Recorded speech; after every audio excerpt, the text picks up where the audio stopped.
Hola, bienvenidos a un nuevo episodio de Simple Salud.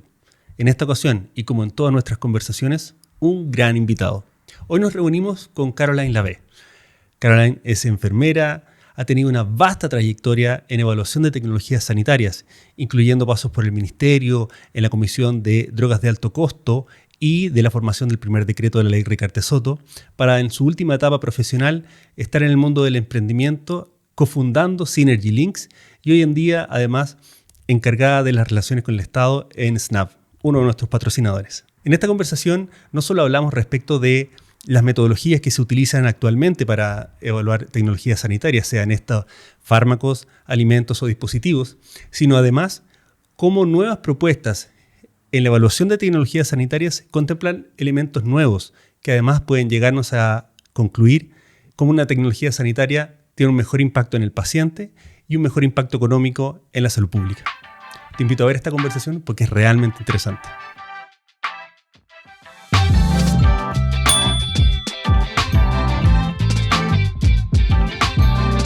Caroline, bienvenida a Simple Salud. Muchas gracias por darte el tiempito para acompañarnos, en esta conversación, porque en lo personal, aparte de muy contento de haber logrado coordinar agenda, hay mucha temática de la que yo sé poco, entonces aprovecho de aprender, pero por sobre todo tiene mucho valor esta mirada técnica que tú tienes desde como polivalente, diría yo, como desde la academia, desde el conocimiento técnico, desde el emprendimiento. Bienvenida a Simple Salud.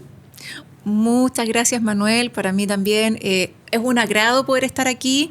Creo que siempre, sobre todo respecto de este tipo de discusiones, de conversaciones, nos ocurre que estamos los mismos o en los mismos espacios siempre conversando respecto de estas temáticas y claro, cuando estamos entre los mismos, todos estamos de acuerdo en la visión, en los problemas, en los desafíos, pero cuando ampliamos la discusión y lo abrimos a la opinión mucho más pública, ¿cierto? No los mismos expertos académicos o actores de siempre, empezamos a ver las cosas de una perspectiva un poco distinta y a veces cosas que para nosotros son prioritarias, para las personas, porque al final, cuando estamos hablando de salud, lo importante son las personas y cómo ellas vivencian y qué es lo que realmente les problematiza, qué les importa.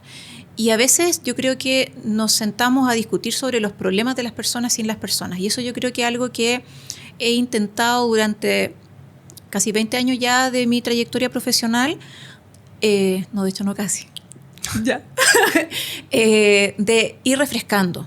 Porque algo que ha sido muy enriquecedor en mi experiencia ha sido partir desde la experiencia clínica, de ir hacia la docencia acompañando a equipos profesionales a adquirir competencias, herramientas, pero siempre de esa mirada humana, sistémica y crítica.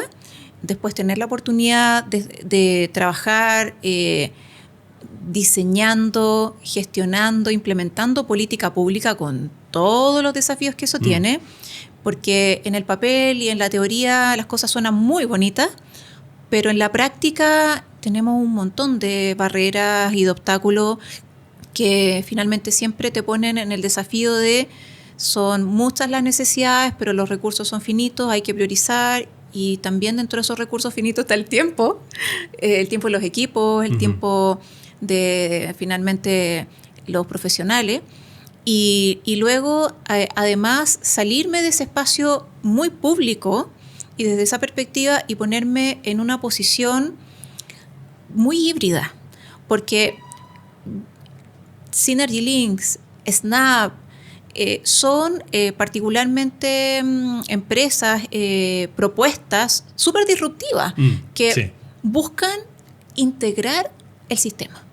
Oye, absolutamente de acuerdo. Yo creo que, fíjate que a raíz de otra de las conversaciones del canal, justamente de una conversación que vamos a publicar mañana, y hoy día estaba como preparando el lanzamiento del video en las distintas redes, como que logré llegar a un título, a un resumen que se conecta mucho con lo que tú estás diciendo, y es que innovación en salud también requiere innovación en las regulaciones. Porque si, claro, hacemos un esfuerzo por la parte de innovación, pero las regulaciones son las mismas de hace 40 años, o sea, estamos rebotando contra una muralla. Oye, pero para poder ir entrando, digamos, como sacándole la primera cáscara a la cebolla y poder ir conectando estos temas,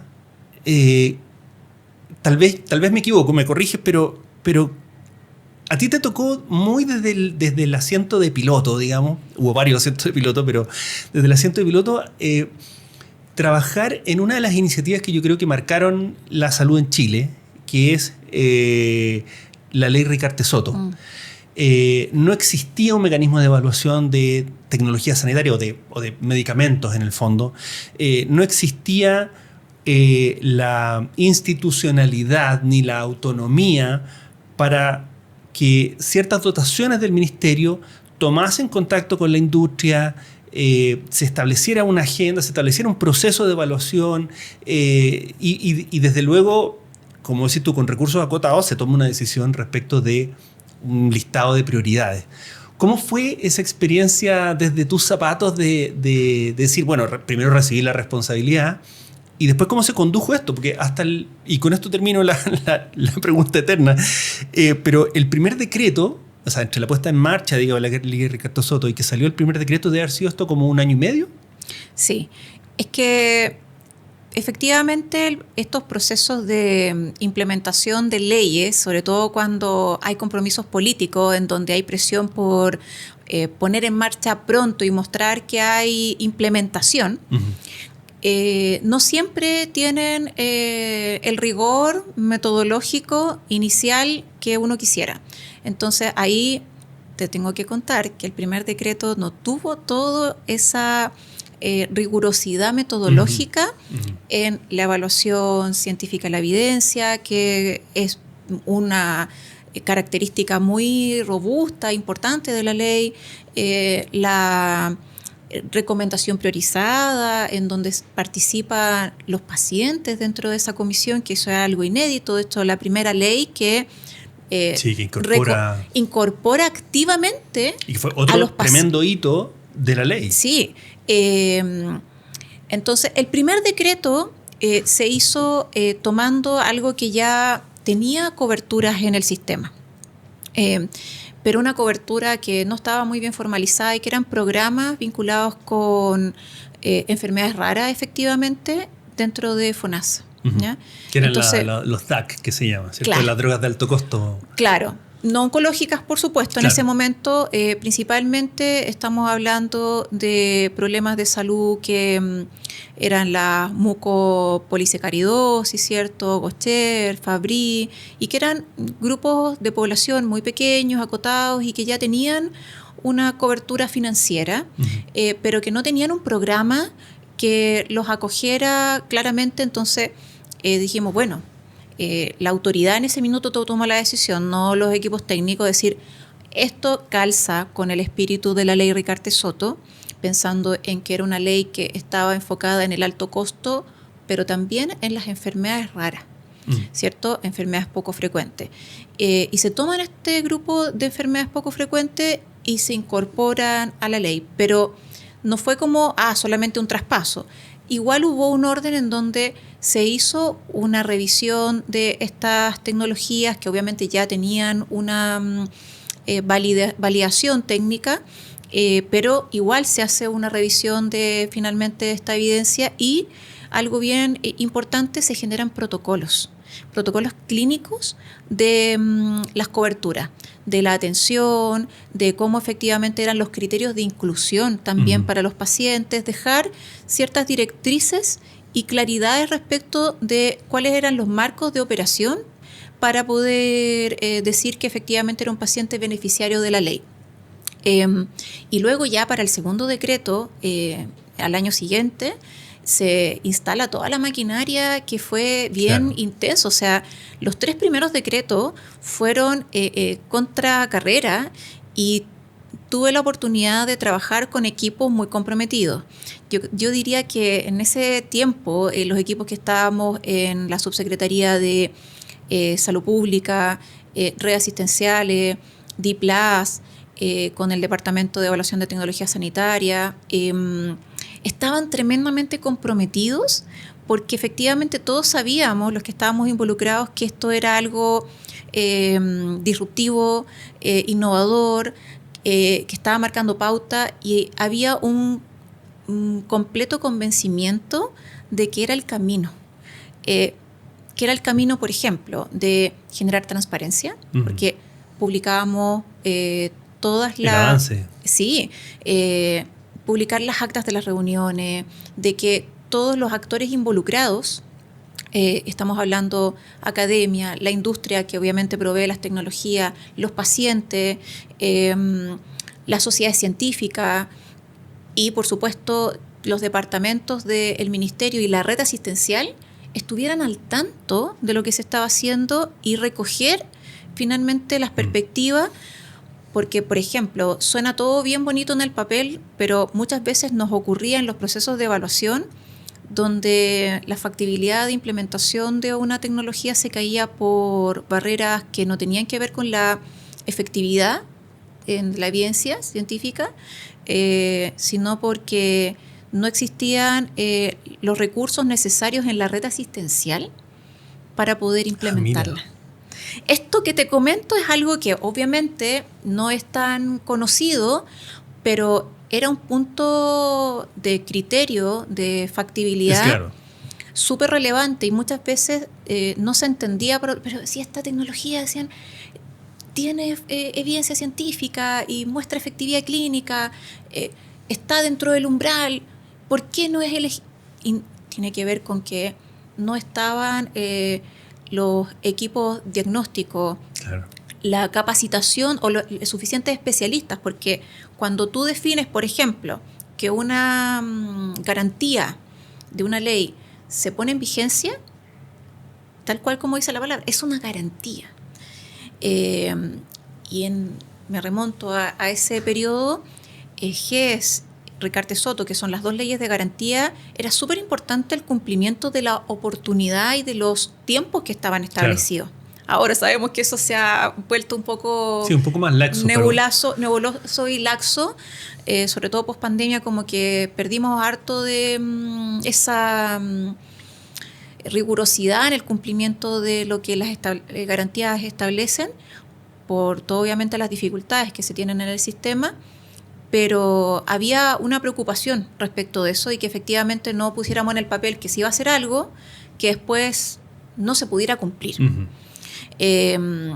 Y eran criterios que también estaban establecidos y que finalmente dan cuenta de todas las dimensiones que hay que evaluar.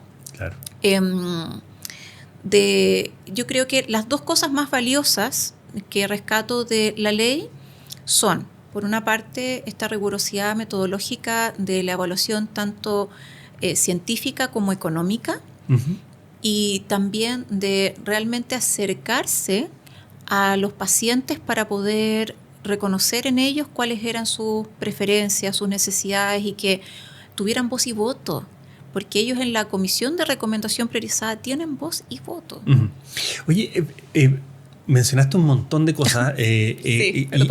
No, al contrario. O sea, es muy interesante ver cómo efectivamente esta percepción de que yo creo que antes de eso viene el GES, como en los hitos transformadores de la salud en Chile, como estructurales. Es decir, tú aplicas para el público, para el privado, es transversal desde el punto de vista de las garantías, los plazos, el proceso es claro y se ha educado mucho respecto de cómo seguir esto. Y creo que la ley Ricarte Soto también sigue esos patrones con sus particularidades, ¿cierto? O sea, es una población más acotada en general, el nivel de urgencia o de gravedad de los pacientes es mayor que las patologías que están en GES, pero se empieza a establecer un proceso, como decís tú, de evaluación y de participación, diría yo, no solo de los pacientes de manera muy activa, porque recordemos que finalmente este espacio para poder legislar en salud se da desde una ventana política, para poder entrar en agenda, o sea, digo que la salud cope la agenda política y se vuelva una prioridad con el rostro de Ricarte Soto finalmente, que moviliza mucha gente. Pero después de o en estos procesos que decís tú del primer, segundo y tercer decreto, en los cuales ya hay una sistemática para poder relacionarse con los distintos actores, en particular pacientes, industria, y la evaluación digamos, de los equipos técnicos. También se empieza a sumar las sociedades médicas digamos, con profesionales de la salud, especialistas en el tratamiento de ciertas patologías. Entonces, esa como conjunción no se había visto antes. Yo creo que también ha sido como una base que, por ejemplo, después también se ha implementado en la ley del cáncer, en la ley de enfermedades poco frecuentes, donde todos estos actores empiezan desde el inicio con posturas muy claras respecto de qué se debe evaluar, cuánto cuesta, cómo lo obtenemos, es posible generar una garantía con esto o no, y al mismo tiempo generar presión para el ámbito de formar profesionales que se hagan cargo en los próximos años, que también es un desafío que tiene nuestro modelo, y es que todo está basado en el tratamiento en el hospital por el especialista. Entonces nos cuesta mucho salir de ahí.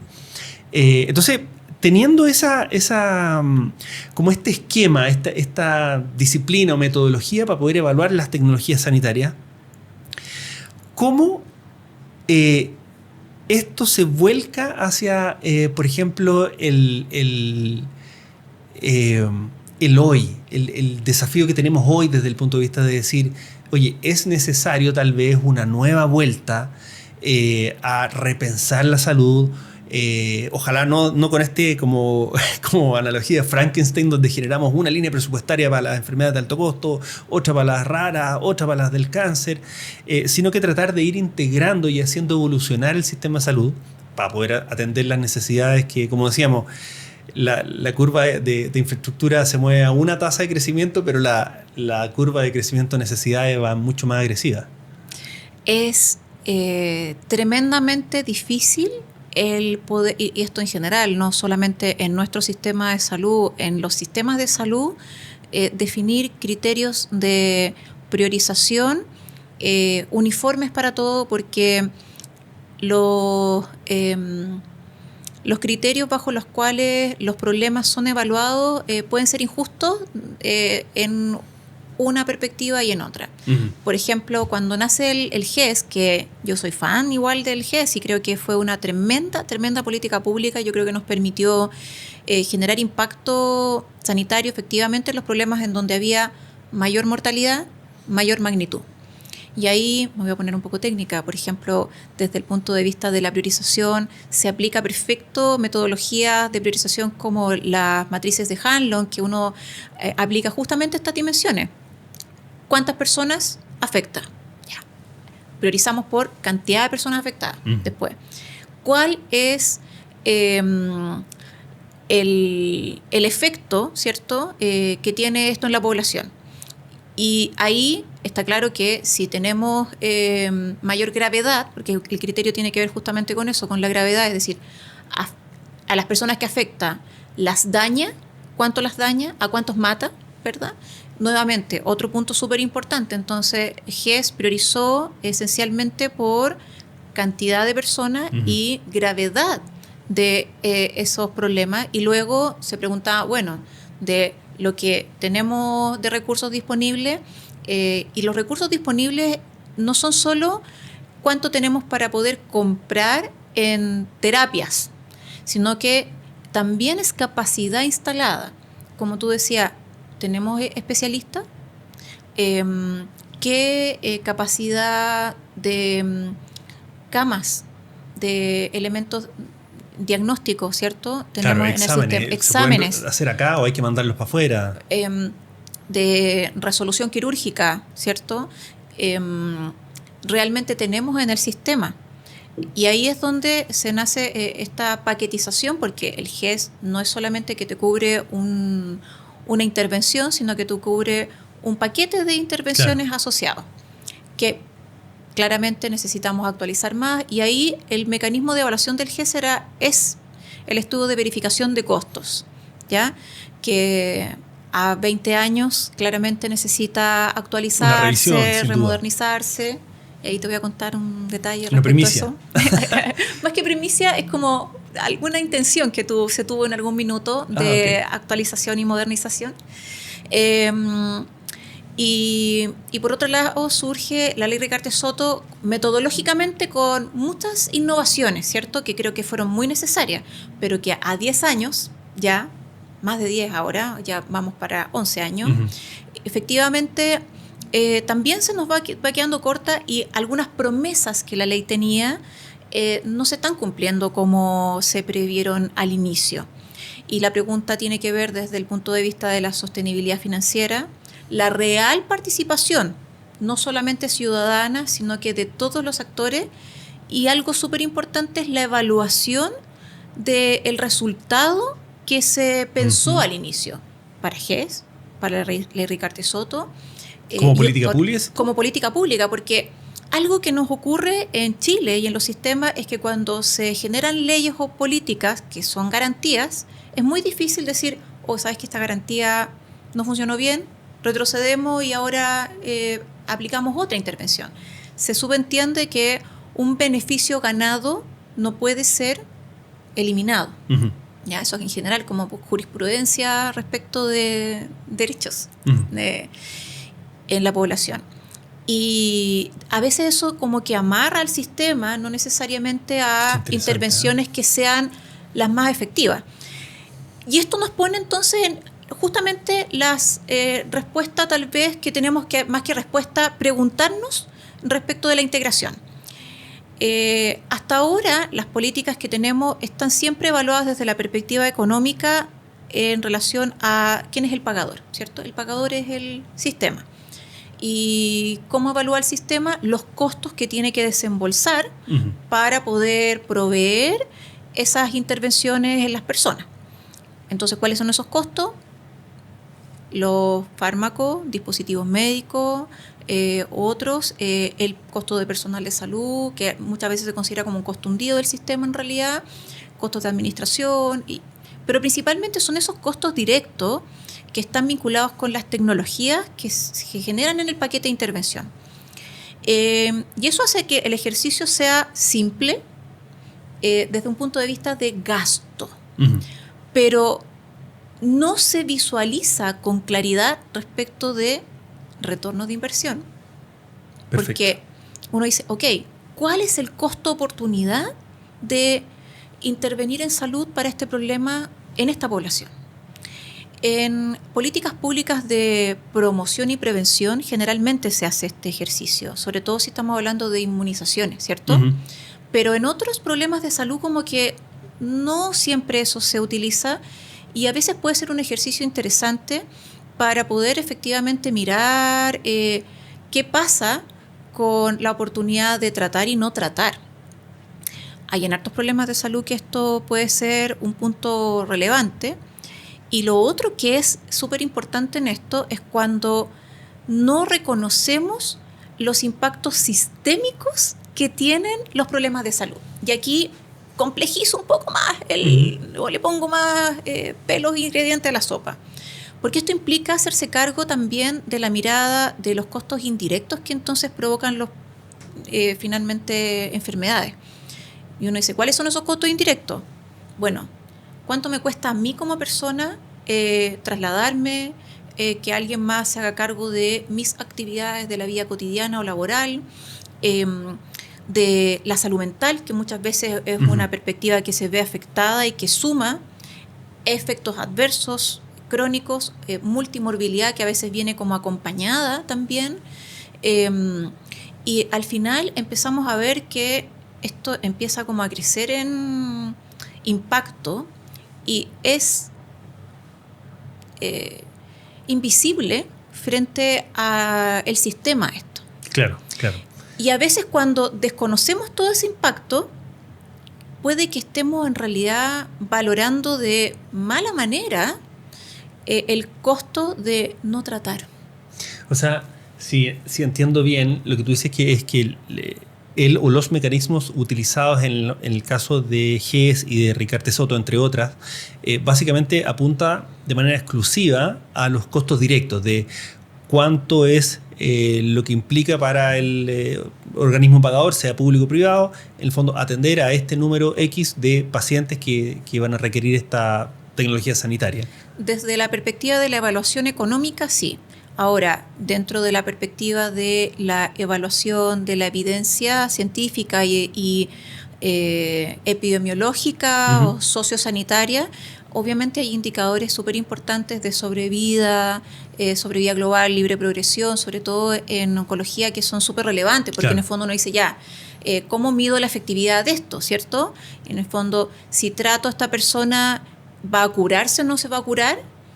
¿Cuánto tiempo le voy a extender la vida y con qué calidad de vida? Claro. Esas son cosas que igual se evalúan, pero no se llevan a una perspectiva del impacto financiero. Oye, ¿y cómo entonces se incorporan o se incorpora esta mirada que es como tal vez una segunda dimensión que empieza a considerar estos aspectos que decís tú que están relacionados, que no son directos, pero que sí están relacionados en el fondo a la evaluación de una tecnología sanitaria? Bueno, no está, como digo, no está como resuelto, pero nosotros, por ejemplo, en Synergy Links, tratando de generar una visión más sistémica, trabajamos, por ejemplo, un modelo de evaluación de problemas de salud y de tecnologías que tiene esta mirada más 360, en donde el modelo nuestro, que se llama Modelo Vista, pone en el centro a la persona para poder primero entender cuáles son las variables epidemiológicas, sociales, clínicas que circundan a la persona con ese problema de salud, entendiendo persona en su contexto familiar y comunitario. ¿Por qué? Porque las enfermedades crónicas no transmisibles, sobre todo, están muy explicadas desde las determinantes sociales. Claro. Entonces, aquí un alto. No podemos entender a la enfermedad solo con un conjunto de signos y síntomas, sino como algo está pasando fuera de la red asistencial y de la persona que impactan en que esa persona se enferme. Claro. ¿Ya? Hacemos esa mirada y luego ya cuando esa persona con todas esas variables que son factores modificables y no modificables tiene un diagnóstico, ¿cierto? Inicia una ruta que parece una peregrinación a veces, ¿cierto? Sí. Y nosotros lo que hacemos es ir a mapear cómo es esa ruta, ¿cierto? Desde el diagnóstico.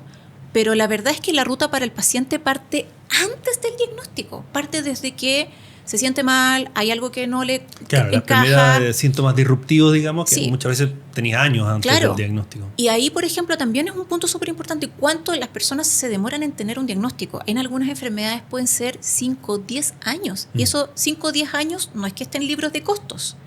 Hay consultas médicas, hay exámenes, pero no tienes diagnóstico. Y eso en las enfermedades de alto costo, enfermedades poco frecuentes, es una dimensión súper importante. El costo de la falta de diagnóstico o del subtratamiento. Y luego hacemos este mapeo de esta ruta clínica y vemos en el fondo como ya, recibo el diagnóstico, ya sé lo que tengo y no puedo acceder a las alternativas terapéuticas. ¿Por qué? Porque no tienen cobertura, porque yo estoy fuera de los criterios de inclusión clínico, en fin. Y ahí en el fondo vamos mirando cómo es la experiencia del paciente y eso lo hacemos un cruce con, primero, las rutas clínicas de cuáles son los criterios médicos, ¿cierto?, para poder otorgar alternativa y cuáles son también los outcomes que se generan en la vida real. Porque una cosa también súper importante es, los pacientes muchas veces, en la evidencia se toma lo que aparece en el estudio pivotal, en las revisiones sistemáticas, en los ensayos clínicos, pero ¿y qué pasa en la vida real? La vida real no es tan bonita como en los ensayos. Esto, o sea, sin duda, esto sí. Aquí mencionaste un tema que es como para mí neurálgico, no de esta discusión, digo, sino como del mundo de salud. Y es que con Renato muchas veces hemos discutido esto de poner el paciente al centro, esta declaración, nosotros ponemos al paciente en el centro, pero finalmente es como tú que estás en el centro tienes que asumir y adoptar las medidas que vienen desde fuera del centro, pero no necesariamente hay una como mira, está esta solución, pruébala, ¿qué te parece? Probamos otra, está bien, o sea, hay un grado de satisfacción o de calidad de vida, para empezar a aterrizar la temática, que te permite ser funcional o sigue siendo disfuncional o no productivo tu realidad aún con esta solución. Y yo creo que ahí es donde viene este como repensar o esta revisión que si tú, oye, han pasado 10 años o 20 años es momento de revisar las soluciones que tenemos implementadas. Claro, y por ejemplo, si me voy específicamente a la ley Recarte-Soto, tiene una plataforma en donde se reporta el ingreso de un paciente que cataloga como beneficiario por sus criterios clínicos, y uno podría tener una trazadora del tratamiento, del seguimiento, hasta poder ver el egreso del paciente si es que ya cumple con algún criterio de salida. Pero la calidad de la información que tenemos ahí no es la ideal, porque hay pasos de reporte que no son obligatorios, porque no constituyen, por ejemplo, garantía para la ley. Y también pasa por tiempo de los clínicos, de los gestores, para poder completar la información, porque podríamos tener información súper valiosa o definir en esta ruta outcomes. Los outcomes son estos indicadores que nos permiten decir, sí, aquí hay un problema en la implementación de esta garantía. El problema no es la intervención en sí, sino que a lo mejor falta un programa de soporte de pacientes para acompañar al paciente a su terapia y que la pueda adoptar bien, porque el resultado final no tiene solo que ver con tener el acceso, sino que cómo se implementa. Y además también uno deja de ver que la intervención no es solo farmacológica. Absolutamente. Y ahí también hay un universo. Entonces, es otro mundo. Es otro mundo. Entonces, por ejemplo, otra cosa importante, uno es decir, ¿qué no estamos abordando para la calidad de vida, que es lo que a nosotros nos importa? Muchas veces los tratamientos no son curativos. Tú vas a tener que convivir con una enfermedad, pero ¿cómo convives con esa enfermedad de manera más íntegra, amable? Necesitas un nivel de intervenciones de soporte, ¿cierto?, de acompañamiento, que en este minuto no están visibilizadas. Ya, entonces hacemos esa línea y después dividimos el cuadrante en 4 grandes otras dimensiones a levantar. Lo clásico, que es la evidencia científica y económica, que todo el modelo lo ocupa. La dimensión de la perspectiva ética, regulatoria, que igual es súper importante, porque en el fondo nos tenemos que regir al marco, en este caso de nuestro país, y de lo que efectivamente se define también en las políticas y las leyes. En la perspectiva de la red asistencial, que es lo que hablábamos, ya existen los recursos, existen las capacidades, qué capacidad tiene el sistema para poder esto implementarlo, y también la perspectiva de los pacientes desde justamente la red, porque uno puede implementar algo y ese paciente tiene red de apoyo para que pueda, por ejemplo, un cuidador ir a buscar incluso su medicamento o los beneficios que tiene. Cosas tan simples que uno empieza a ver, ¿sabes qué? En verdad, nutrición enteral nos pasó cuando implementamos. Oye, no, ¿sabes que ese paciente se va a tener que llevar 30 tarros? ¿Cómo se los lleva para la casa? Oye, ¿se los podemos ir a dejar mejor a la casa? Claro. Y nos decían, no, pero es que nunca se han ido a dejar. Pero podríamos a lo mejor hacerlo. Ese tipo de cosas son las que uno se tiene que preguntar y mirar efectivamente desde la perspectiva de la persona. Y nosotros en el modelo Vista lo ponemos todo eso, entonces levantamos variables cuantitativas, que son las clásicas, pero también cualitativas. Porque a veces cuando tú solamente pones números, invisibilizas la causa de por qué ese cuello de botella no se ha resuelto. Claro. Claro, y a veces, pasáis por alto sin hacer la nota. Y aquí volvemos a un tema tan importante en salud, que a veces no es un problema de recursos, sino que de gestión. Y eso finalmente, para poder hacer gestión, tenemos que entender cuál es el problema de gestión. Y eso muchas veces no está en la mirada como sistémica. Probablemente una política pública más renovada debería sí o sí tener más dimensiones cualitativas al levantar, y eso implica acercarse mucho más al territorio, a los equipos clínicos que están ahí al lado del paciente, y entender más de cerca eso, no de repente tanto desde este espacio de la evidencia científica, que lo académico nos queda muy cómodo, pero a veces después en la realidad no se ve así. Se cae. Oye, pucha, qué interesante, porque de nuevo es como que justamente estáis hablando o en mis palabras, digo, de este abismo que se genera o de esta distancia que se genera entre lo que somos capaces de evaluar, ver y tabular, por decirlo de alguna manera, y lo que en realidad le pasa a una persona que tiene una condición de salud crónica, compleja, que lo inhabilita muchas veces para ser productivo, para ser independiente. Entonces, bueno, ¿cómo este espacio finalmente hace, y aquí conecto con lo que decías tú, iniciativas sanitarias como, o iniciativas legislativas que pegan en el ámbito sanitario, como GESO, como Recarte Soto, u otras que han venido después, cumple con la promesa inicial?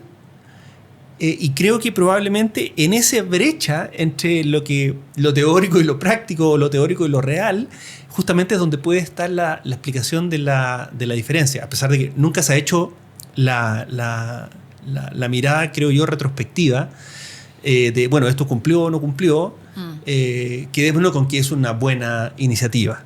Sí. Y que efectivamente beneficia a más pacientes de los que había antes y como que establece de manera más transparente un método de evaluación. Pero como dices tú, no necesariamente cumple con la promesa inicial. Sí. Mira, yo hago harta clase y me encanta... Esa es otra dimensión de Caroline, que además sí. aparte es docente. Sí, de hecho yo creo que eso es una dimensión que me ha acompañado más tiempo aún. Sí, desde prácticamente que egresé del pregrado he estado vinculado a la docencia y me encanta. De hecho, algo que me han preguntado así, ¿y en qué te ves más adelante? Y yo digo, no sé completamente, pero en algo que sé que nunca voy a dejar de hacer es docencia, porque perfecto. Siento que ahí está un espacio tremendamente enriquecedor de construir conocimiento. No de transmitir, sino de construir, porque es un espacio en donde tú escuchas, entiendes, te acercas a las personas que son profesionales o futuros profesionales cuando estamos en el pregrado y te permite no perder como este espacio de poner los pies en la tierra.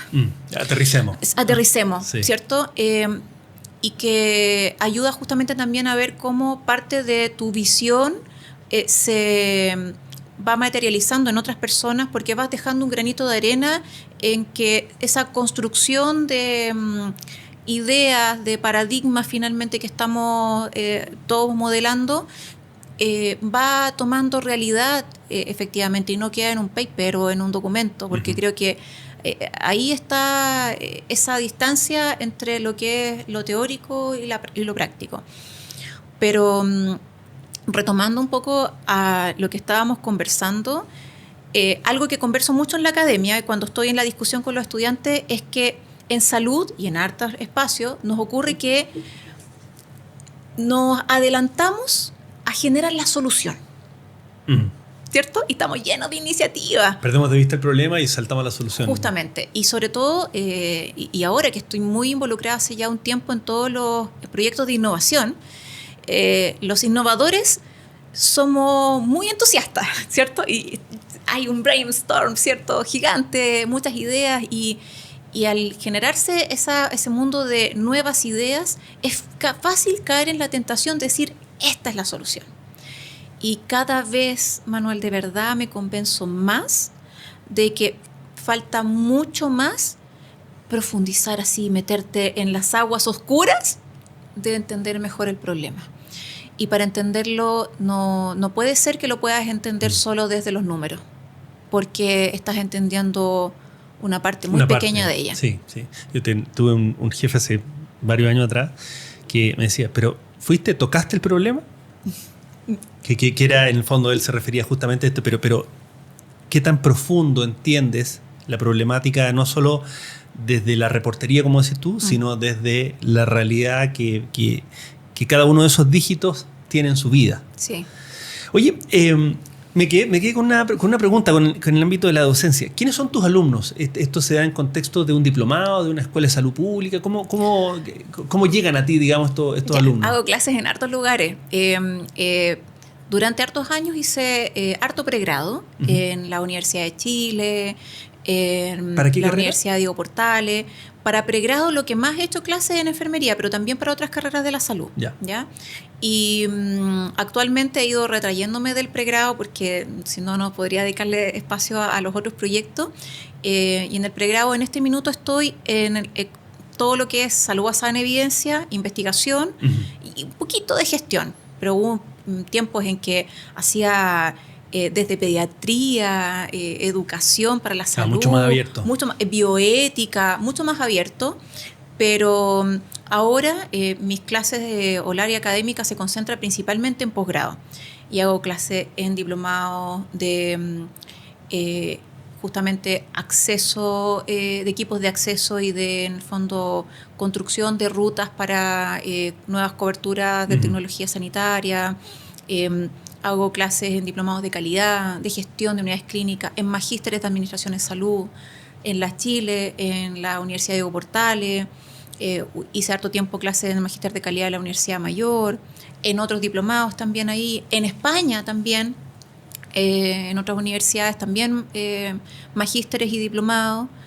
Entonces, ha sido una variedad importante de espacio académico que siempre es súper nutritivo, porque te obliga primero a estudiar, a estar al tanto, ¿cierto? Para poder enseñar hay que estudiar. Para poder enseñar hay que estudiar.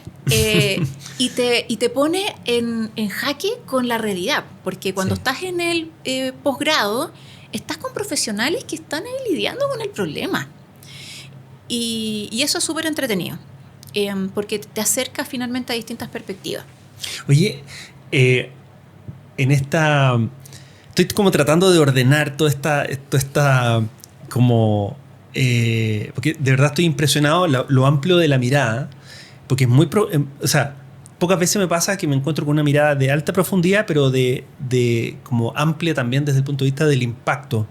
Y veo que tú efectivamente tienes como una orientación a no solo identificar el hito puntual o cómo se evalúa la métrica o qué sé yo, la evaluación financiera, técnica de la salud, sino el impacto que esta tiene. ¿Tú estuviste en el ministerio hasta qué año? 2022, 23. Ah, post-pandemia. Sí. O sea, claro, como término de pandemia, justamente. Perfecto. Y ahí... Bueno, sales del ministerio y ahí como que se abre en el fondo el juego, diría yo, y ahí como que entras en el mundo, como decís tú, de la innovación, del emprendimiento, de empezar a proponer a otros actores del modelo de salud también propuestas propias con Synergy Links de cómo empezamos a mirar la tecnología sanitaria. No sé si hacen directamente ustedes en Synergy Links o apoyan a las gerencias de acceso de laboratorios o de empresas de salud. Y después, además, en SNAP, formando parte de... ¿Cuál es tu rol? Como directora de relación con el... Claro, directora de acceso público. Acceso público. ¿Cómo se conjugan todos estos roles? Mira, ha sido en realidad muy entretenido. Para mí el ámbito laboral es siempre como un espacio de desafío y juego. De hecho, la otra vez hablaba y decía, qué entretenido ha sido poder explorar este mundo del emprendimiento, porque puedo elegir en qué quiero trabajar y con quién quiero trabajar. Y ha sido pero fantástico, y le tengo que dar las gracias en eso también a mi socia, porque yo creo que logramos encontrarnos dos personas con trayectorias distintas, porque ella venía mucho más desde el espacio y la experiencia del mundo privado, yo desde el mundo público, pero convergimos con Pilar en la misma visión, que uno de los grandes problemas es que no se sientan las personas que están involucradas en el problema a conversar juntas sobre el problema, y cada una como que está resguardando su espacio, su pelota, su ranchito, y desconfía del otro. Claro. Y esa desconfianza ha sido parte de lo que ha dañado también el poder sentarse a proponer mejores soluciones. Entonces, Synergy Links surge justamente como una empresa de conexión, de integración. Y en el camino hemos ido mostrando esa visión con los clientes, acompañamos a los clientes efectivamente porque nosotros tenemos clientes públicos y privados, no es solamente la industria farmacéutica que uno pudiera pensar. Volvemos a llevar al cliente a decir, ok, ¿cuál es el problema? Y el problema lo vemos desde la perspectiva de ¿quién tiene el problema? El paciente. Claro. Siempre en salud es el paciente el problema, el que tiene el problema. Y cuando lo viramos de ahí decimos, ok, ¿cómo tú aportas o das solución a ese problema? Ok, ¿qué necesitas para mostrar tu valor? Y que no es transaccional. Sacar la lógica de este modelo transaccional de yo otorgo esto y esto tiene este valor de vuelta para mí. Y ver cómo podemos aportar a solucionar de manera realmente genuina esa problemática y interactuar entonces con los otros actores, sobre todo los actores que son tomadores de decisión público, desde una visión mucho más colaborativa. Y eso y también con lenguajes comunes, porque ese es otro problema. Los clientes de la industria a veces tienen un lenguaje muy corporativo propio de la industria, ¿cierto? Sobre todo las multinacionales, y les cuesta entender el lenguaje del otro actor que tienen al frente, y viceversa. Entonces al final es como que estamos hablando de lo mismo, pero con palabras distintas, pero y no nos entendemos. Sí, es bien impresionante. A mí me ha tocado estar en conversaciones donde hay, como decís tú, actores de distintos ranchitos, todos queriendo solucionar y aportar y como movilizar, pero no, es como que no está ocurriendo. No, tú miras las caras y decís, tú estás hablando en esta sintonía, el otro está hablando en esta, y es como que no hay punto de encuentro en la comunicación. Entonces, uno se va con una preconcepción o prejuicio de lo que el otro realmente quería, desconfianza, y el otro también se va con bien esa sensación de no me entendió, y no logra, y al final las relaciones se desgastan. Entonces, ¿qué hacemos nosotras? Hacemos como de intérpretes, de alguna manera. Entonces tratamos de decir, ok, lo que tú quieres decir es esto, tradúcelo de esta manera para este actor, y viceversa, para que finalmente se logre discutir la problemática y cómo cada uno aporta realmente. Y eso restablece la confianza, restablece el centro en la persona y el paciente o la comunidad, quien sea la que está finalmente realmente involucrada en el problema. Y al principio sonaba súper soñador, porque decían, ya, con la Pili, sí, esto es. Y nos escuchaban y de repente decían, sí, suena bonito, es como ya, pero nos volvían a pedir lo mismo, lo clásico, ¿cierto? Y ahora cada vez más los clientes nos eligen por ese valor distintivo y que realmente queremos mostrar una mirada más fresca, disruptiva, y poniendo efectivamente ahí al centro a la persona. Y en esas vueltas de la vida, y como este ecosistema también es pequeño, me encuentro con Renato. Y me encuentro con él cuando él estaba también en un desafío con AcuHealth. Perfecto. AcuHealth fue el primer hospital virtual en Chile y en Latinoamérica. Y a mí me tocó, dentro de mis múltiples sombreros, también trabajar y asesorar en algunas cosas a AcuHealth cuando estaba justamente implementando telemonitoreo. Yo hace muchos años hago clases también en el Magíster de Informática Médica, que es de la Universidad de Chile con la Universidad de Heidelberg, Alemania. Y veo justamente todos los temas vinculados a teleenfermería. Los veía con justamente una colega que era la gerenta de enfermería en AcuHealth. Perfecto. Ella era tu contraparte, digamos. Ella mi contraparte ahí, y Noelia fue una gran partner porque se hicieron cosas muy interesantes. Falleció hace algunos años atrás y tuve la oportunidad efectivamente de ver en la práctica esto. Y él también tomó este desafío. Nos encontramos justamente en ese punto también de los sistemas vinculados a más salud digital y empezamos a interactuar. Yo estoy, por ejemplo, con un proyecto hace rato de interoperabilidad de medicamentos y trazabilidad de medicamentos e insumos, que es un diplomado que estamos empujando desde la Universidad de Chile. A propósito que participo en un comité que es de GS1, que son los estándares finalmente en general para insumos, medicamentos y todo, hasta este vaso en el mundo. Todo entra en Todo. en lo que es dispositivo. Para la gente, son los códigos de barra, ¿cierto? Que están todo, y que permite identificar un producto. Y desde este espacio empezamos a ver la sintonía que había en un montón de cosas, y conozco el proyecto de Snap.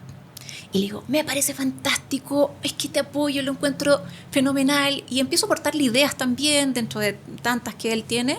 Y Snap empieza a tomar nuevos aires. Y estos nuevos aires de Snap, en donde finalmente va tomando mucho más fuerza en la integración público-privada, Renato me dice, Caro, únete a nosotros también desde esta figura. Y no pude resistir, y estoy en eso. Un sombrero más. Pero ha sido súper bonito también porque tienen un equipo muy motivado que cree realmente en la propuesta de valor de Snap. Porque, ¿qué es lo que pasa acá? Generalmente nos topamos con que cada uno toma como, los actores del sistema, hablando de salud digital, toma como una oportunidad y dice, yo o vendo esto o yo te compro esto. Y aquí nuevamente Snap es disruptivo y se parece en eso como en la ambición de soñadora de Synergy Links. Queremos integrar el sistema y no queremos que esto nadie sea dueño de esto. Queremos en el fondo poner a disposición algo que permita conectar. Pero desde la dimensión entonces de los datos, claro, de la digitalización, la interoperabilidad. Más que los datos, yo creo que es como la información de salud. Es del paciente. Sí. Es así de elemental lo que estamos hablando. Por supuesto. Entonces, pero porque hoy en el fondo, claro, la declaración es que el paciente es dueño de sus datos de salud, pero en la práctica se encuentra con 1000 trabas cuando te tenés que... O sea, con algo tan simple como que te cambias de domicilio de una región a otra y perdiste tus datos de salud. Claro. Y ahí nos topamos con el mismo problema que teníamos antes, fragmentación, desarticulación. Entonces, es tremendamente difícil poder ver las rutas. Estábamos hablando antes, ¿cierto? La ruta que sigue el paciente. ¿Quién más que sabe esa ruta? El paciente. Pero tampoco tiene, incluso hasta uno mismo se le empieza a olvidar. Oye, ¿y cuándo fue que tuve la consulta y me hicieron tal examen? Ya ni me acuerdo. Me lo pasaron en papel o me enviaron un correo, pero no lo tengo en ningún repositorio digital unificado que permita hacer un historial que me pueda acompañar. ¿Por qué? Porque la ley de deberes y derechos dice que el dueño de la información finalmente es el paciente, pero está depositada en los prestadores y los prestadores están fragmentados. Y eso tiene que cambiar. Snap justamente lo que busca solucionar es eso. Su propuesta de valor está ahí. Sí, no, sin duda. Sí, entonces, entonces ahí se produce una sintonía, es como... Amor a primera vista. Primera vista. Pero ya venían hace un rato interactuando, me decís tú. Y bueno, me imagino encontrándose también en eventos, en foros, con esta temática como de, como dices tú, de integración público-privada para abordar problemáticas de salud.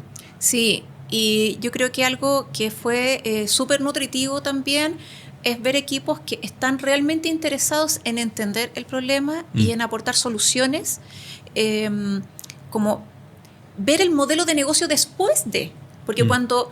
Y eso es muy interesante. Cuando tú realmente estás interesado en generar valor, el modelo de negocio surge naturalmente después. No en pensar en cuál es tu modelo de negocio y calzarlo a una necesidad. Yo creo que acá ha ocurrido tanto con Synergy como con Snap eso.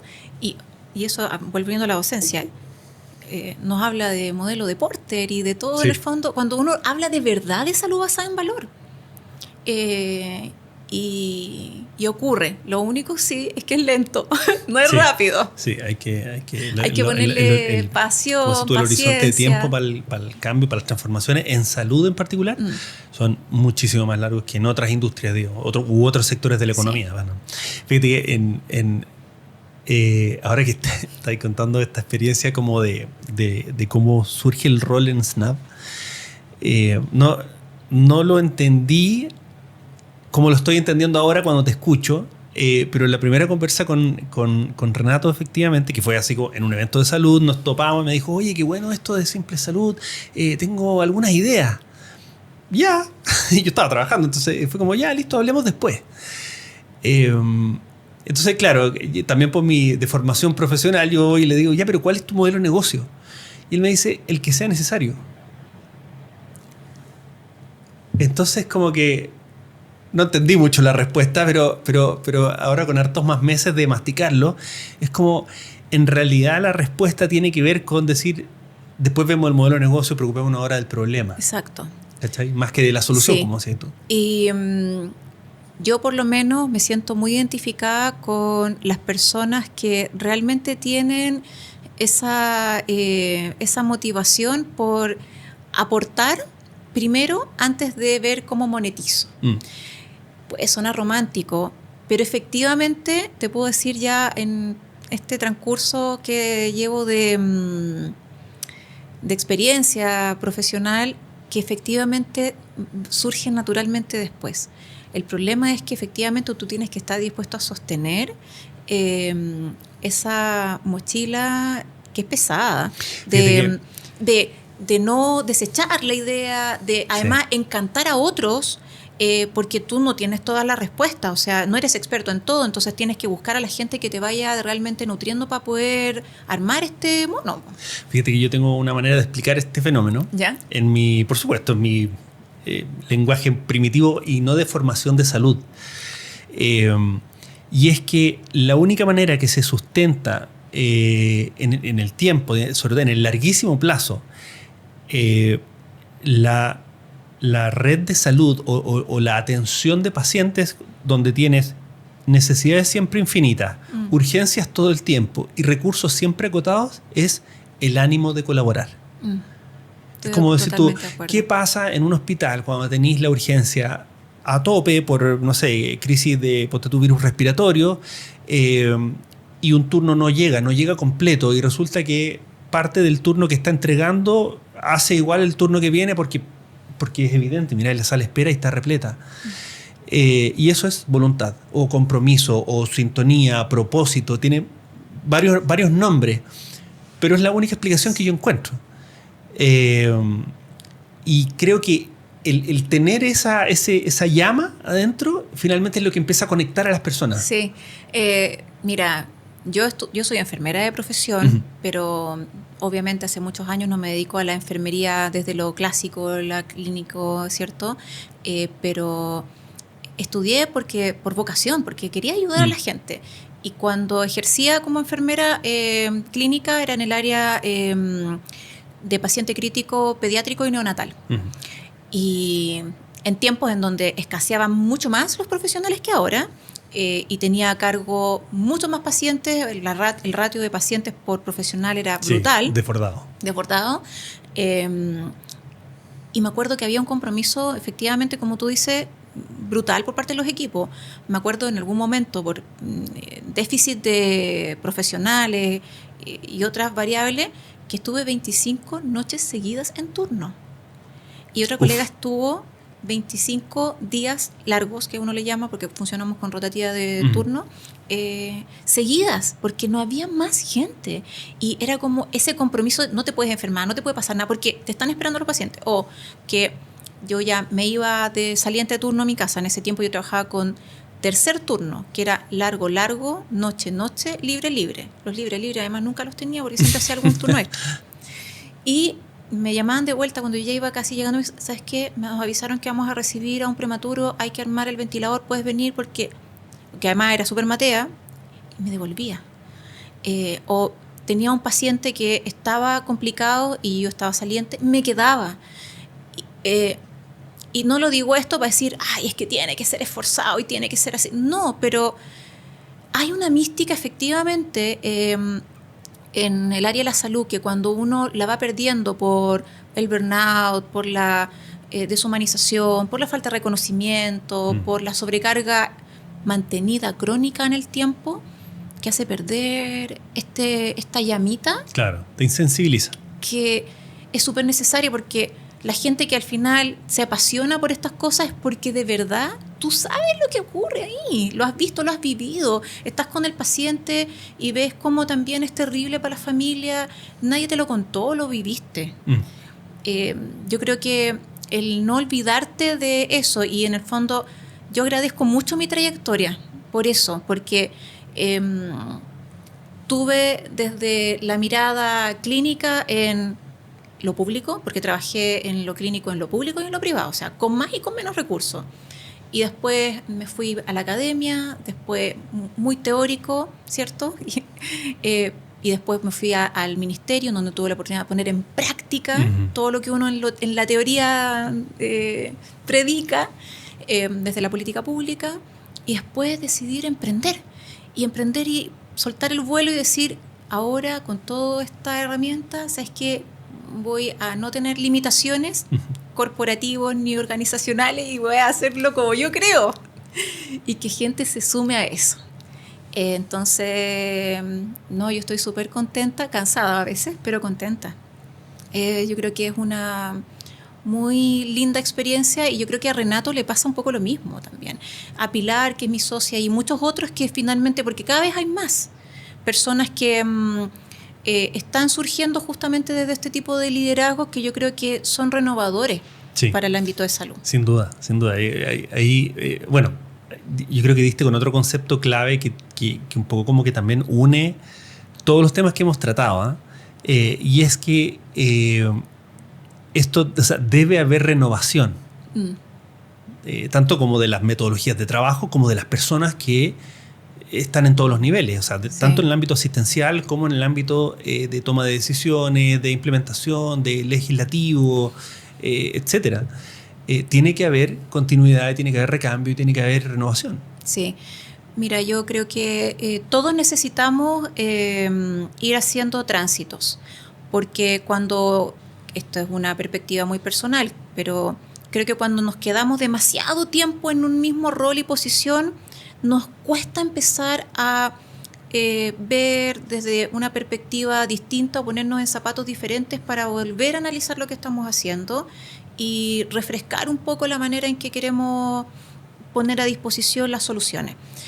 Y esto no implica que tengamos que salir de un espacio y ya nunca volvemos a ese. Tal vez necesitamos tomar aire, ver las cosas de una forma distinta y volver a ese mismo espacio, pero ya con una perspectiva distinta, con más madurez también. Claro. Y cuando los liderazgos se van moviendo, uno se da cuenta que siempre estás en la vida, en espacios en donde eres experto tal vez, porque ya tienes una mochila en donde recorriste y te puedes en el fondo poner en esa posición, y en otros en donde eres completamente novato. Y creo que es súper necesario tener esa humildad para reconocer que hay cosas en donde no tienes experiencia y qué rico que no la tengas porque tienes la oportunidad de aprender. Sí. Es el capital más grande, como dice. Es el capital más grande. La oportunidad de aprender. Sí. Oye, Caroline, metámonos en el como ámbito de coyuntura política, digamos, de salud, obviamente, pero hace menos de un mes acaba de entrar en vigencia, en rigor, el nuevo gobierno, nueva ministra de Salud, y que yo diría que tiene un background bien particular, porque al menos en lo que yo recuerdo, en general se privilegiaba en los candidatos de ministro de salud, ministra de salud, mucha experiencia asistencial, mucho del mundo de redes, de hospitales, etcétera. Y hoy May Chomali tiene un background un poquito distinto, tiene un ángulo distinto, diría yo, que sus antecesores en el rol, con desafíos desde luego siempre enormes, pero ella tiene una mirada mucho más desde la interoperabilidad, desde la importancia de la integración público-privada, de venir dirigiendo los últimos años el CENS, que es justamente un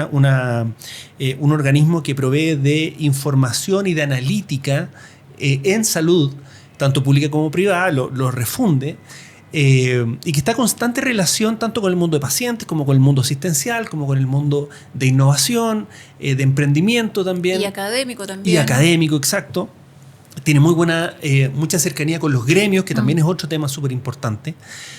¿Cuál es tu visión como o tu expectativa? Si tuviese que pegarte así como a ver, yo creo que este periodo de Ministerio de Salud va a ir por esta línea.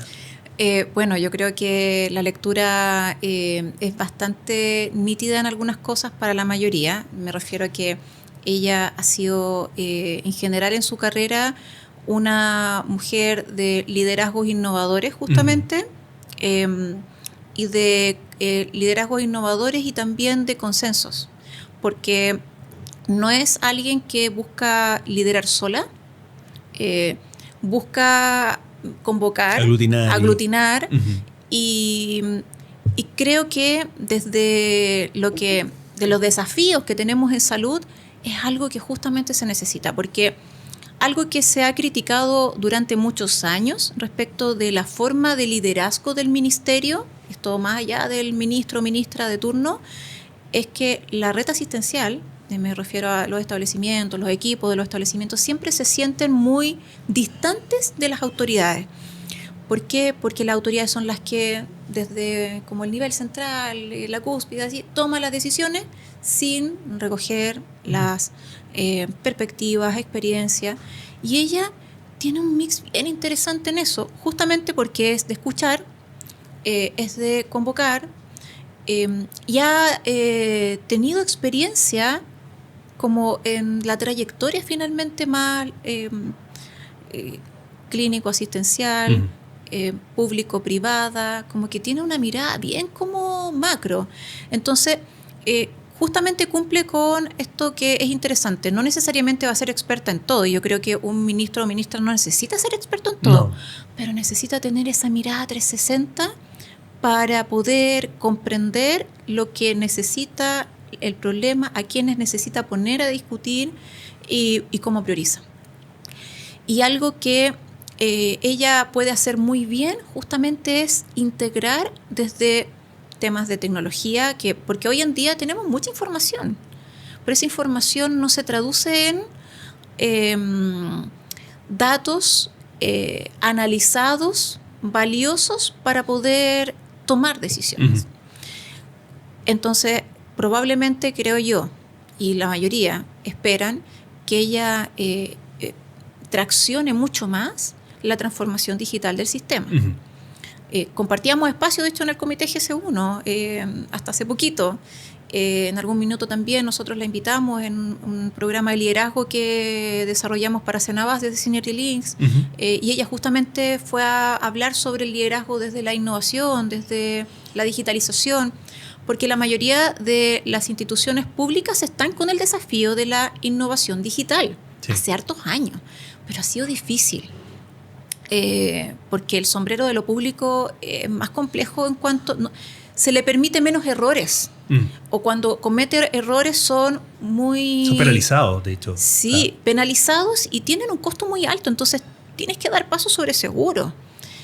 Pero estamos en una mejor posición para avanzar hoy, porque la tecnología está más madura, tenemos más robustez, tenemos también experiencias en el cuerpo de fracasos en algunas cosas. Y yo creo que ella justo está cercana a toda esa experiencia, entonces creo que puede ser muy útil, ¿cierto? Esa visión, y yo creo que el desafío de ella va a ser efectivamente poder convocar a los actores y que esa priorización se pueda poner a la mesa, porque uno de los, y esto te lo digo desde la experiencia habiendo estado en el ministerio, es que te vuelves muy bombero. Es que es lo más fácil, porque en salud sí que tenéis urgencias todos los días, o sea, en todos los ministerios, pero en salud las personas están ahí. Y cuando estás en el fondo los gabinetes de los ministerios, de la subsecretaría, es brutal porque todos los días tienes contingencias, todos. Es muy fácil caer en la gestión de la contingencia. E igual lucirte, por resolverlo bien. Y conozco personas y que aprendí también de personas que manejaban muy bien eso. Porque también te puedes equivocar muchísimo. Sí. Pero yo creo que es más fácil equivocarse que es más fácil equivocarse que hacerlo bien, sin duda. Pero también en eso puede siempre cometerse el error de resolver lo urgente y no lo importante. Y aquí, por ejemplo, me voy a ir a otro tema, alerta sanitaria, oncológica.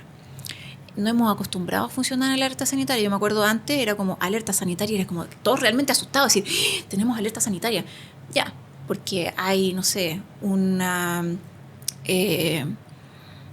un desastre natural Sí. que implicaba activar una alerta sanitaria. O bueno, en la pandemia nos familiarizamos todos con eso, pero la alerta sanitaria es un instrumento que se ocupa harto, pero contenido y por tiempo acotado. Nunca se había ocupado para resolver un problema que es como estructural, medio crónico en el sistema. Y yo creo que ese es el riesgo del instrumento que se está ocupando, porque yo creo que es un buen instrumento para apagar inicialmente el incendio. Sí, sin duda. ¿Cierto? O sea, abre posibilidades de financiamiento que no existían. Abre Así de posibilidades, concreto. sobre todo en un escenario de gobierno tensionado por lo fiscal, más allá de las distintas discusiones que podamos haber, pero nos pone un riesgo alto en no priorizar y dejar sin resolver el problema que es el origen estructural, de gestión, de gobernanza de procesos, de datos y de los equipos. Porque también aquí como que cada uno trata de en su espacio feudal funcionar y resolver el problema. Y eso me refiero a los equipos clínicos, los servicios de salud, cómo realmente funcionamos en RIS. Me acuerdo cuando con los primeros que hablábamos de las RIS, que son la Red Integrada de Servicios de Salud, era una forma muy linda de ver la gestión en red, pero es súper desafiante también y se tiende a ser más cómodo trabajar en tu espacio que realmente tener esta mirada sistémica. Entonces, yo creo que lo que va a ser difícil es justamente eso, cómo salir del formato de alerta y poner foco en gobernanza, gestión estructural, reingeniería de procesos, que creería yo es donde vamos a poder ver soluciones más sostenibles en el tiempo y no decir, ya, solucionamos la alerta y después vamos a tener que salir de nuevo con la manguera a apagar el incendio porque va a volver a aparecer.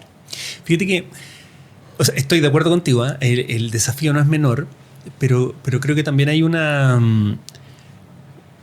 no sé si como efervescencia propia o hay una efervescencia generalizada que permite que se puedan hacer más cosas hoy o mirar más cosas hoy que las que se habían mirado en periodos de administración en el ministerio, periodos anteriores digo, pero, y a lo mejor peco de optimista, pero creo que la ministra tiene, a ver, desde lo muy elemental, creo que maneja muy bien ambos lenguajes, entre el público, el privado, la urgencia y lo coyuntural, como la emergencia sanitaria, pero también tiene clara la foto en lo amplio, el panorama grande, y como decís tú, confío en que lo urgente no se come lo importante.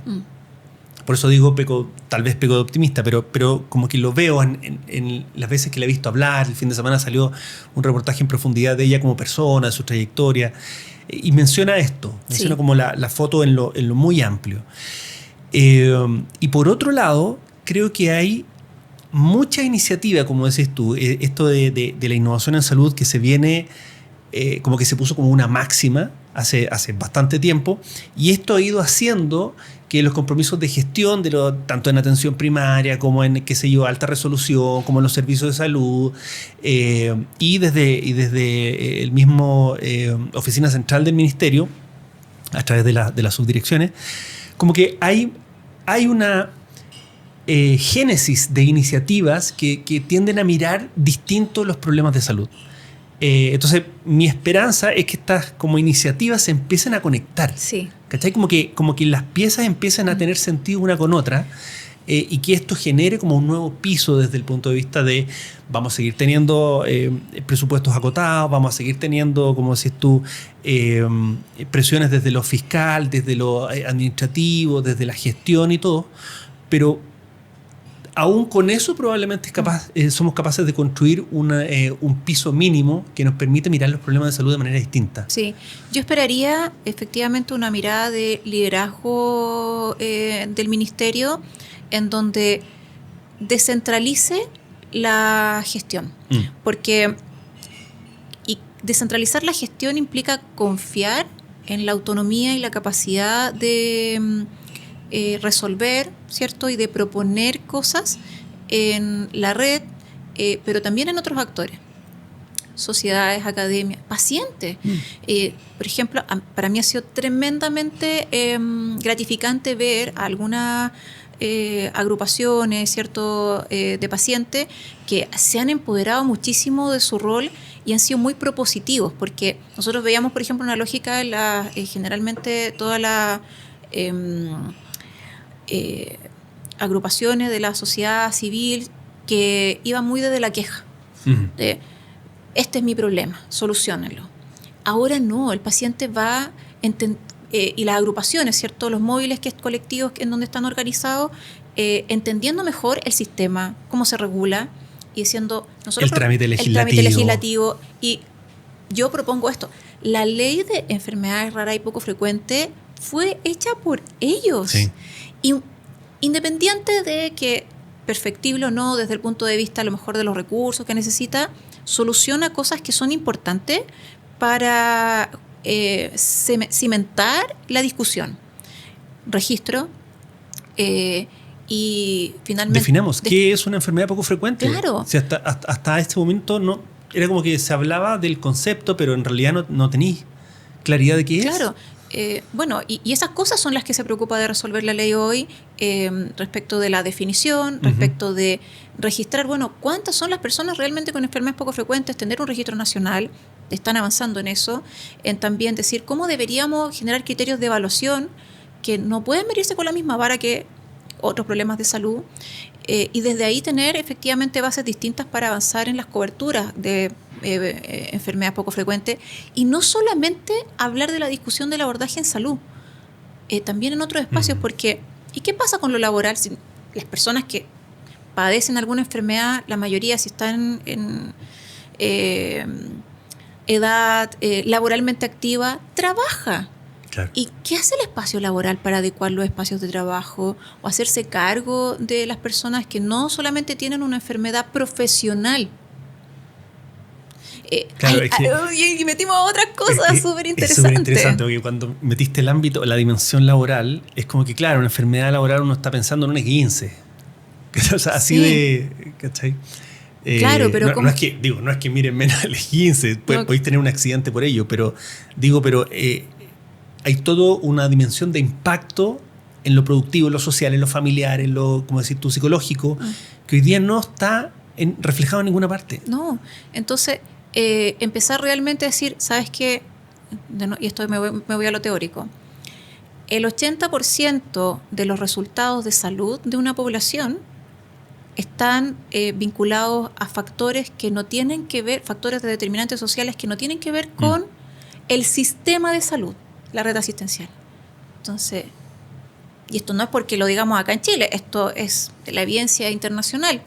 Si solo el 20% tiene que ver con las acciones directas del sistema de salud y de las prestaciones de servicio, ¿por qué no logramos coaccionar el intersector? ¿Por qué no los invitamos a conversar? Entonces, acá creo que el ministerio, si logra descentralizar la discusión y empezar a empoderar más otros espacios en el tema de salud, creo que va a poder resolver mucho más de lo que hemos hecho hasta ahora, en donde tratamos de resolverlo todo, porque es difícil hacerlo y porque tenemos que justamente resolver la contingencia, dar los lineamientos, el liderazgo, la gobernanza, y eso consume también. Entonces yo confío harto también y he observado que dentro de las divisiones se está apostando también por un mix de gente que viene con nuevas visiones, pero también con personas con experiencia previa, independiente del color político, y eso me gusta. Sí, yo también creo que está como despolitizado o no sé. Pero no, ¿eso? ¿Tú me entiendes? Sí, perfecto. Pero sí, como que en general hay una... y que me gusta mucho, porque si bien es cierto, las medidas sanitarias avanzan en la medida que hay voluntad política, no necesariamente el planteamiento y la conducción debe ser político, sino que debe ser sanitario. Sí, y eso creo que nos va a destrabar para poder tener políticas de salud de largo plazo y no solamente... no sé, apuntar al bono del primer trimestre del año. ¿cachai? Claro, sí. Yo no sé, tengo la sensación de que si vamos avanzando así como estamos observando, al menos en salud, deberíamos llegar a un punto en donde se va a hacer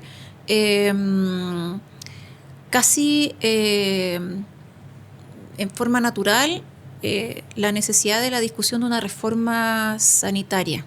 Porque nosotros, la última reforma sanitaria más potente que tuvimos, más allá de en el fondo como pequeños atisbos, fue hace ya 25 años.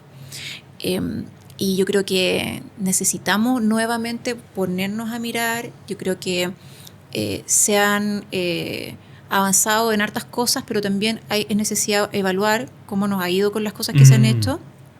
Creo que APS tiene que brillar mucho más. Tenemos hoy un modelo de salud familiar y comunitario que en lo teórico suena muy bien, pero en la operacionalización tiene mucha distancia de lo que efectivamente logra alcanzar, por un tema de recursos, sí, por varias, hartas variables. Una de ellas, creo yo, justamente el que se deposita la promoción y la prevención muy exclusivamente en el sistema de salud. Y eso tiene que cambiar drásticamente.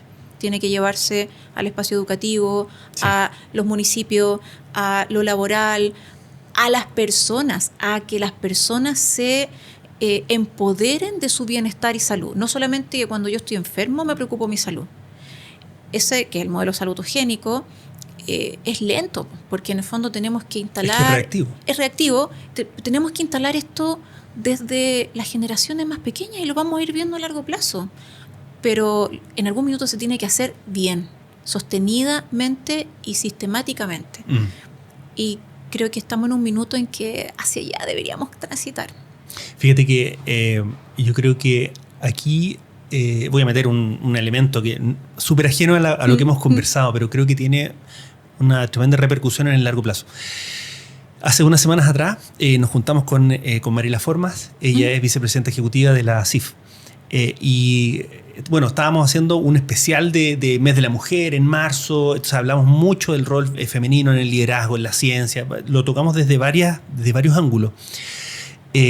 Y la CIF hace un reconocimiento anual de mujeres destacadas en la ciencia. Sí. Y ya va como en la 4ª versión, creo. Y hablamos de eso, de más allá del premio, del reconocimiento, del impacto que esto genera en el largo plazo.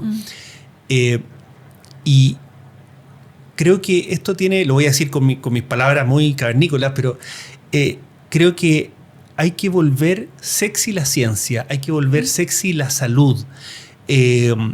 Y yo en esa misma conversa me acordé del profesor José Mazas cuando él empezó a hablar de astronomía. Y hoy día tú ves niños de 5 años que rayan con la luna, con Júpiter, con los planetas, y es una cuestión que se volvió sexy, se volvió atractivo, se volvió llamativo y entretenido. Claro. Pasó hace, yo diría que hace una generación atrás con el reciclaje. O sea, si una de mis hijas, yo tengo 3 hijas, si alguna me ve botar un papel en la calle, o sea, olvídate. Y eso tiene que ver, como decís tú, con empezar a plantear estas temáticas que queremos que cambien nuestra sociedad desde las etapas más tempranas, sí, y que permeen todos los ámbitos. Sí. Y el espacio de educación es crítico. Es crítico. Yo estoy totalmente convencida en eso, y aquí te voy a contar como un lado B que tengo dentro de mi también ámbito laboral profesional. Hace muchos años yo empecé a explorar todo el espacio más de salud integrativo. De hecho, tengo formación como profesional de salud integrativo y en diferentes también ámbitos de terapias complementarias. Y en algún minuto inclusive integré esto también al ámbito académico y había una asignatura que me permitieron diseñar muy disruptiva, que mezclaba salud basada en evidencia, salud integrativa desde las terapias complementarias. Entonces los estudiantes tenían que buscar cómo la evidencia científica podía respaldar el uso de intervenciones innovadoras, disruptivas, no alopáticas, ¿cierto?, para problemas clásicos de las personas, y modelos emergentes de liderazgo o áreas diferentes de desarrollo profesional. en el ámbito de enfermería, enfermeros que están justamente en el desarrollo de ámbitos súper tecnológicos, más científicos, en áreas legal, enfermeros que son abogados, y cómo finalmente todas estas miradas te dicen, ¿sabes qué? No hay límite, puedes aportar a solucionar problemas que son de bienestar, de calidad de vida, de salud de las personas, no solo en la atención directa asistencial, que es la clásica. Y salieron cosas súper locas, entretenidas también, y creo que tiene harto que ver con lo que estábamos conversando recién, en cómo llevamos finalmente a ser sexy la ciencia. Por ejemplo, tengo estudiantes del pregrado que me han acompañado en esta ciencia y ahora hablan de la evidencia científica como tan naturalmente, claro. Y a tantas generaciones que un poco les he enseñado como todo ese proceso, y decir, no puedes hablar o fundamentar algo si no tienes una base científica, independiente de que a lo mejor falta más investigación al respecto, pero tú tienes que tener claridad de los datos que estás utilizando y qué hay detrás. Y eso mismo se traslada a las personas. Entonces, cuando va el paciente empoderado, bien empoderado, y dice, yo revisé y vi que tengo estas alternativas terapéuticas y que esta tiene más efectividad, independiente yo entienda profundamente eso, no, me empodera de mi salud. Y ahí tenemos harto que hacer, porque falta generar educación, faltan modelos en donde no todo pasa por decir, voy a un profesional que es el que tiene el conocimiento y el que me dice lo que tengo que hacer. Y estamos en Chile hace ya un tiempo con modelos bien bonitos en esto. En APS hay un modelo que es de enfermedades de multimorbilidad, que apunta justamente al cuidado integral de la persona con multimorbilidad, el SICEP, y que justamente te pone nuevamente a la persona, pero a generar planes consensuados de cuidado con la persona. Es decir, yo no soy el que te digo lo que tienes que hacer. En conjunto analizamos cuál es tu problema, priorizamos según tus capacidades, tus preferencias. Yo te pongo aquí las alternativas. Claro, estamos juntos en esto. Estamos juntos en esto. Te pongo las alternativas porque, claro, yo estudié, ¿cierto? Y en el fondo tengo este background que te pongo acá, pero yo no tomo la decisión de lo que tú necesitas. Tú la tomas. Y en ese background de alternativas no puede ir solo la medicina alopática, tiene que ir también, bueno, desde los saberes ancestrales. Nosotros tenemos acá una cultura indígena, mapuche sobre todo, sí, precolombina, claro, riquísima en Latinoamérica. Y de un montón de otras cosas, pero utilizadas de manera segura, ¿cierto? También profesional. Como en el fondo te digo, no es que vayas a dejar tu alternativa, a lo mejor o tratamiento tradicional, pero lo puedes complementar. Cada vez la evidencia científica muestra, por ejemplo, que la meditación, el mindfulness, pensando en problemas de salud mental, tiene un impacto tremendo en las personas con depresión moderada, leve, en donde a lo mejor nos podríamos ahorrar llenarlos de fármacos. ¿Cómo empezamos a traccionar entonces que llevar un estilo de vida, hábitos saludables, es sexy, como tú decías? Sí. Entonces, no necesariamente es un lujo, sino que efectivamente ya es una necesidad, es un mínimo. Habla bien de ti o habla mal de ti que no seas capaz. Y como también nos miramos el entorno y decimos, ¿por qué estas personas no están siendo capaces de mantener hábitos saludables? ¿Será que nosotros tampoco estamos facilitando que la comunidad, el entorno, nuevamente el trabajo, los el colegio sociales entran en la discusión? Sí, y entonces nos va a tocar, por eso decía, esto es una oportunidad tremenda para darle un enfoque súper distinto a la salud, no solamente desde el sistema de salud. Uh-huh. Sí, no, y tomar responsabilidad activa de sí, uno como persona, como decís tú. Claro. Puede que no tengas una patología, que no tengas un diagnóstico, no, pero el bienestar y la salud parten mucho antes de tener un... Claro, no llegar a la consulta esperando que el profesional te solucione el problema y que te dé la pastilla mágica para que ya no lo tengas. Claro. Y eso es un cambio cultural súper potente, que hoy la gente no necesariamente quiere asumir en algunos casos. O que cuando los invitamos a esa discusión se sienten un poco desnudos también, porque han estado muy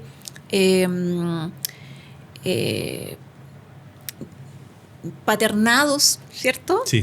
Por el sistema y por los profesionales de la salud.